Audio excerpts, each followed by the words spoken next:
आप बस गौर करते जाइए और आप पाएंगे कि अगर जुर्म है, हादसे हैं, वारदात है, तो उसका आधा हिस्सा आबादी के इस आधे हिस्से की किस्मत में भी आता है, जो बच्चे 42% इस आबादी के हिस्से हैं।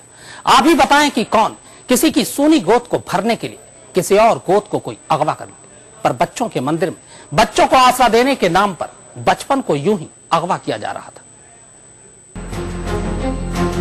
जी हाँ, पाप का सबसे बड़ा खेल खेलने के लिए पापियों ने उस जगह को चुना जिसे लोग मंदिर कहकर बुलाते थे। और सबसे हैरान करने वाली बात यह है कि गुनाहों के सौदागरों ने देश के किसी दूर दराज के गांव में नहीं, बल्कि मुंबई, पुणे, औरंगाबाद, चिपलून और गोवा जैसे इलाके में इस गोरख धंधे का जाल बिछाया था।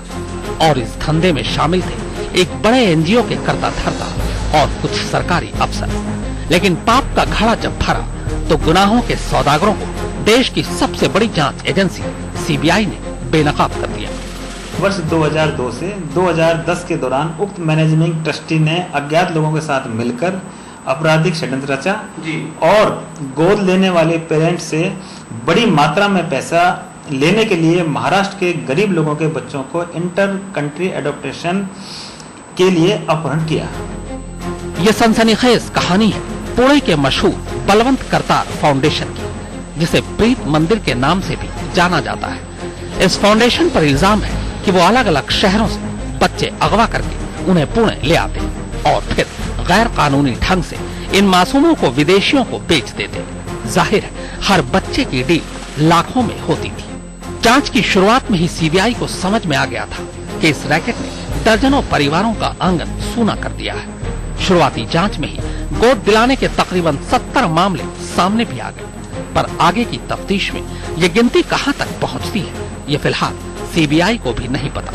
सीबीआई को ऐसे सबूत भी मिले हैं कि पाप के इस धंधे में कुछ सरकारी अफसर भी शामिल थे। इसीलिए सीबीआई इस जांच को बेहद संवेदनशील मान रही है। अभी तक इसमें 70 घटनाएं सामने आई हैं, क्योंकि मामला बड़ा संवेदनशील है और इसमें बड़ी गहन जांच चल रही है।